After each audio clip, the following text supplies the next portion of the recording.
The guy who sent us the root story just sent in another one here just about 11 minutes ago. He says, Pop will relate to this. While downrange, grunts would see who could lift the most weight with their cocks. 50 cal, Mark 19, multi-M4s, ammo cans, all with 550 core. Yeah, I've seen that. I've put a stop to that. I remember going through the barracks. What are you doing? Hey! Hey! What are you doing? No! Bad! Stop! Hi! And they're like, we're just fucking around. I go, yeah, until I have to fucking go with you to the aid station because you ripped your dick out by the stalk. Fuck off. Stop that. God. Dumbasses. Oh. We have a donation email from Dynaside13. Says, good evening, gents. No, it's been a minute. Today I have a tale of what I've learned in the redonkulous community, specifically first aid and networking with people who are skilled in vital professions. Helped me in a pretty serious situation 2 weeks ago. Ooh. My job is a septic technician, so we roll up in a pretty big, loud, and aromatic truck that weighs about 60K pounds when full of shit water. It's kind of hard to miss. I back up the customer's driveway, climb down, turn the truck into high idle because DEF fluid is a bitch, and I grab my shovel. Teenage daughter of the customer runs up, gets in my face, demanding that I get back in my truck. As soon as she did that, collie mixed dog closed 20 yards and attacked me. Oh, no. She did her best to interpose herself between me and the dog, but the fucker got me good in both calves while I retreated into my rig. Yeah. Well, thankfully, I know basic first aid, and the homeowner provided some medical supplies better than I had. Cleaned it out with saline, hydrogen peroxide within 5 minutes of the bites, called the office, got a ride back to the shop, got to urgent care for proper dressing and antibiotics. Upon leaving, I asked our resident 30-pound brain crusader for some advice on treating bites and puncture wounds. And holy shit, he gave me medical advice far superior to the PA at the urgent care, including what and what not to eat and drink while on the antibiotics to avoid my ass turning into a water cannon. Thanks to that advice, I dodged infection and side effects from strong antibiotics. Crossed my T's, dotted my I's with the county bite report, and now I wait for my lost wages from the insurance company because I had to miss 2 days of work. Mm-hmm. However, the worst part was I couldn't drink any alcohol while on the antibiotics. I feel for you. So I couldn't dull the pain of the fortification of the midterms. Anyway, just an example of why you network and learn how to treat basic wounds. Amen. That's all. Off to the gym. I missed 2 weeks to heal. Cheers. All right. Now, typically, if you get tore up by a dog, that's usually a pretty severe thing. Especially puncture wounds can get infected. Yeah. I would sue the fuck out of the dog owner. I would not accept that. Bunch of shit. I mean, it's one thing if you're on the property fucking around and you find out. Yeah. But if you're there, they call you there to do a job and your dog attacks, you're fucked. You're fucked, exactly. Whew. I mean, our society's a little overly litigious, so I'm not going to say sue everybody, but in a situation like that where you lose 2 weeks of work and you're basically out on your ass. Yeah. I mean, if they have a homeowner some policy, you're just going after the insurance company for the most part. There you go. On YouTube, we got Alex Patino says, I was assigned to Fort Hood, Texas in June of 2006, and I was told the story of a male soldier who used a toothbrush for backdoor action self-pleasure and got it hooked to his small gut. Chaptered out of the Army. Oh, God! Why didn't anybody tell me? Gnarly. Ryan Langston, Danger Zone. Now, this first story here comes to us from Brandon. And here we go. It's probably going to single-handedly get this video banned on YouTube, but I don't really care. It's kind of funny. To Fat Punisher and Toxic Male, it's addressed to. First of all, I have to start by saying I banged my first fatty this past weekend, and I'm very embarrassed. She wasn't very fat, just a little chubby, never lost her weight from being pregnant, I guess. But I'm used to skinny Asian girls overseas. I felt dirty, like I slept with a hooker. Okay. And with that, we are introduced to the story of Sparkles. Here we go. I moved to Thailand to study Muay Thai in Bangkok. It's a fitting place for finding skinny Asian women. With Master Toddy. Not sure if it was for me. I just dove into it, signing up for a year. Turned out I was really good, and I enjoyed it a lot. Sundays were my off days, and I found an international church. I walked in down the aisle, sit halfway down to the left. Before church starts, I'm looking around. There wasn't many people there, but I happened to notice this beautiful, dark-skinned Asian sitting by herself in the same row as me on the other side of the aisle. As I notice her, she quickly looks away, Right. I know where this is going already. Yeah. After the first prayer, I thought, after I shake the hands of the people around me, I will cross the aisle and say hi to her. I shake the 3 hands around me, turn around to cross the aisle, and I almost bump into her. She was right there as quick as she could. Right. We quickly chatted, and after service, we chatted some more. I asked her to lunch. We chatted some more. She was a feminist. There you go. Lots of daddy issues and red flags as she studied in Canada. Yep. But she was a little Indonesian hottie, and I called her Sparkles because of her sparkling shoes and dress. One day, not too long after, she wanted me to come over and build her piano that she bought for her apartment. She played for the church. At this point, we were already banging, so I knew what this really meant, but it was the first time that I was at her place. As we walked up her stairs, she told me and emphasized to be very, very quiet, because she's hunting rabbits. As most of the people that lived on her floor and in her building were also from Indonesia, and they all worked together at the same company, she didn't want them to know I was there. Side note. She worked at a secret company in Bangkok that was contracted by Facebook and Twitter to censor on their platform. Wow. No, say it isn't. No, they would never do that. They would never openly collude with the Department of Homeland Security. I'm sorry. Yeah. I couldn't even get through that. No, you're totally right. That's such bullshit. I should go back there to bang her and just go undercover for Veritas. I concur. Anywho, start working on her piano, and she started to cook for me. Okay. It's not bad. You know, a feminist who cooks for the dude that she's banging, I'll take it. You know, at least for 7 to 10 minutes. All right. And when I was over, she cooked traditional Indonesia dinner or snacks. She's a damn good cook. When she wasn't in her feminist rage moments, she was very traditional, good, quiet Asian girl. Barefoot in the kitchen, long black hair, 12 toes. Whoa. 6 on each foot. That's weird. Yeah. I bet Hunter Biden would pay a premium to get a foot job from that hottie. Oh, my Lord. You are correct. Or maybe it's not kinky enough if they're not related. All right, hang on. That was really disgusting and fucked up, and therefore I have to do this. Yep. Fitting. Yeah, it's very fitting. Very fitting. It wasn't long before we were banging amongst the piano parts and sheet music for church. When I had her bent over the headboard and drilling her into the wall, she started screaming at the top of her lungs, "F me, Daddy! You're my daddy! F me hard, Daddy!" Oh. That would kill my boner, I'm just saying. Yeah, that's not good. And he says, "Well, that was unexpected." This escalated quickly. Or as Duckworth would say, mistakes were made. The next morning, I'm walking to the gym and I get a text from her that read, "Thanks for the cums. Everybody wants to know who my daddy is." P.S. I had pictures of her covered in cums, but I lost them when I had to reformat my computer. If I find them on a backup, do you still want me to send them your way? I'm good. Don't hold off on reading this for the pictures because I may never find them. Well, I got you. Your wish is my command. Oh. Well, never had an Asian chick myself, but all I can say is well done, sir. Well done. Yep. Although I don't know, the whole daddy thing just doesn't do it. Yeah, for me. no. Or when especially once you're a parent. Yeah. Anybody else calling you dad or daddy, it just does nothing for you. Yeah, it's anti-hydraulic. It's like because all of a sudden you're like, oh shit. It's the equivalent of you're going to town on your woman and then you hear this on the door.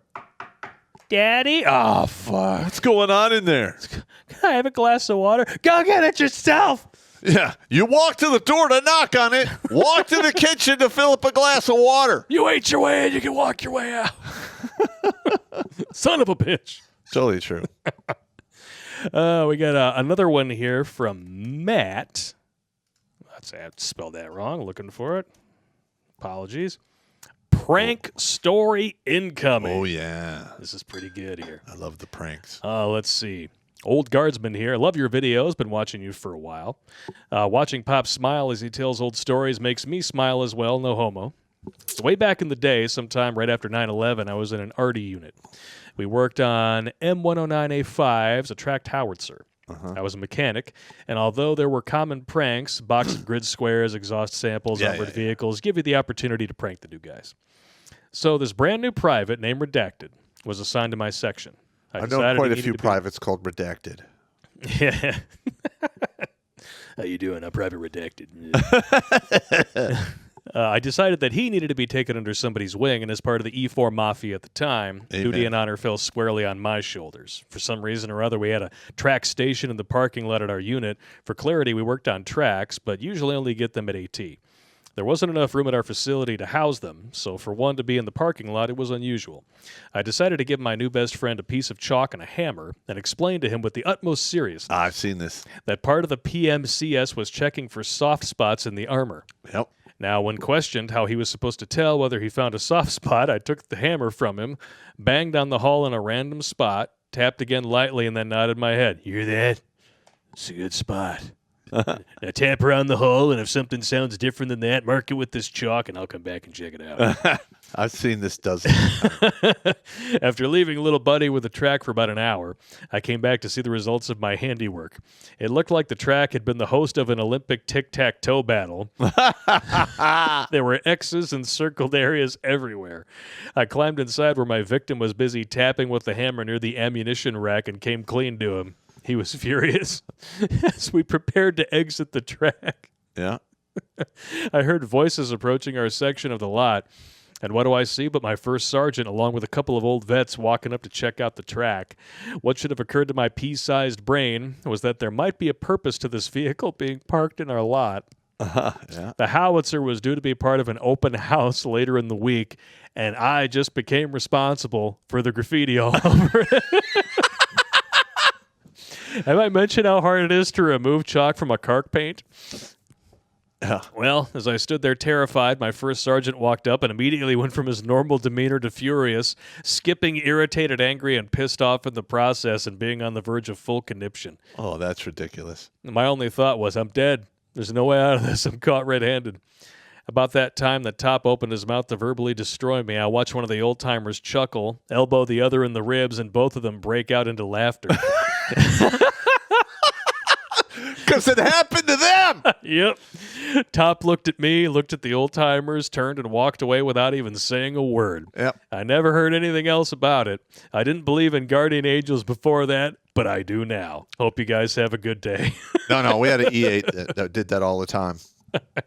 Thank you, Matt. That was awesome. Yeah. And then usually the private or the private redacted, Private redacted, yeah. will mark up the vehicle, spend all day doing it, and then him and his battle buddy, because there's only two of them, have to go to the wash rack to wash off all the chalk. Oh, yeah. And listen, the wash racks suck. So, Oh my God, I hated wash rack operations, man. I absolutely hated it. jail. Is this another one? Oh, we got another one. Oh, here. yeah. I've been sitting on a few of these for a while. Now, dudes, these are the only submissions that we got for something that we mentioned like a couple months back. Stupidity waivers. Yeah. We want your stories. So let these serve as the impetus, like the seed from which we can get more stupidity waiver stories. The first one, though, is a fucked up but funny. And these come from Michael. Uh-huh. I'm a huge fireworks enthusiast, or pyromaniac, you might say. All right. Yeah. I had a cache of good shit from Missouri. At the time, my Missouri. state was only sparklers and boring shit when I went back home from college. Uh-huh. My waste of student loan debt was really close to the border. It was a great summer night, and us three were getting annoyed by the neighbors having a fire pit party. Loud female cackling and knowing they were drinking while we couldn't. That happens all the time. So an intervention was in order. Of I had course. a small cake firework that was basically like 3K ladyfingers going off in about a 1 second chain reaction. That seems legit. Yeah. It produced a loud as fuck and terrifying ripping sound with a huge fireball at night. And it was night. So me and my other mobile acquaintance, dressed all in black, left the lights on to avoid suspicion. We Yeah. skirted around the light throw from our building and approached the offending party. We both hid behind some foliage, and I lit and frisbeed the cake toward the party to ensure it landed face up. As you can imagine, this took a while to implement. The build-up was just too much. The fire pit party jumped up, screamed, or cussed so violently when that thing went off that we were literally incomprehensible with laughter. The two neighbors' dogs went after us like fresh kibble, but the big lab was too scared to get within 3 feet, and the pug got much closer but could be punted. Yeah.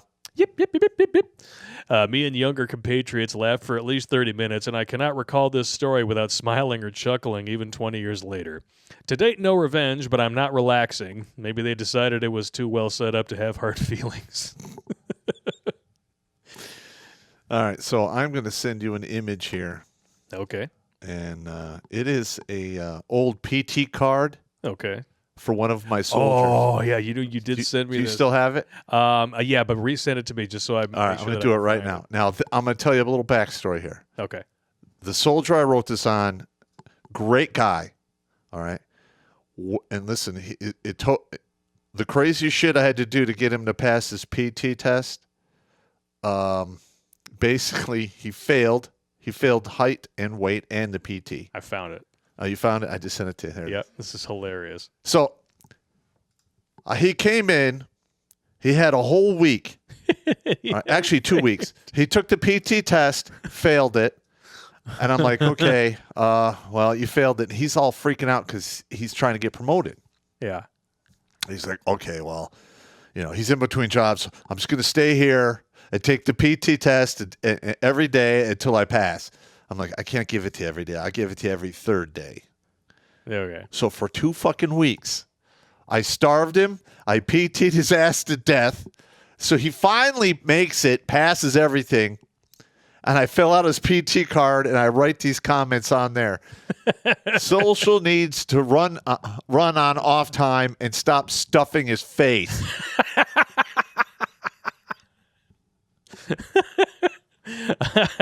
When you sent me this, I was laughing my balls off for like but the 5 thing minutes.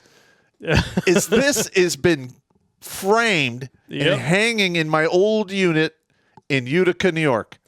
This is the end result of being short-term mean to be long-term Yes. nice. Yeah, and I did that probably 50 times in 5 years I was there. Oh, yeah? Got yelled at pretty much every other time. And I'm like, what do you want me to tell you? Well, you should just write professional comments. It doesn't say professional comments. It says comments or remarks. I can make remarks. Wah, wah. I like the funny thing is I had this one female who had like this PT profile, so she had to do the speed walk. Yeah. So because her leg is hurt. So on the comments, I'm like, strengthen up your leg, quit your goddamn circle walking, you're a disgrace. But Tom, that's insensitive. I got yelled at by the sergeant major for not being compassionate. I'm like, what do you want from me, man? What, man? These fucking suck.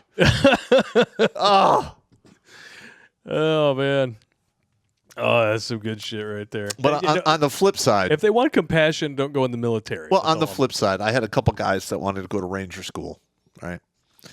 And one guy, he's like, not only do I want to go to Ranger school, I want to go active duty and be an airborne ranger. Can you help me? So 4 times a week for 3 months, I went out to Selfridge Air National Guard Base and road marched with this motherfucker to get him up to snuff. Like we did, I had him on the pool swimming, obstacle course, doing the road marches, smoking PT. He actually took an active duty contract, went to RASP, and actually, did like 3 years in I think 3rd Ranger Battalion.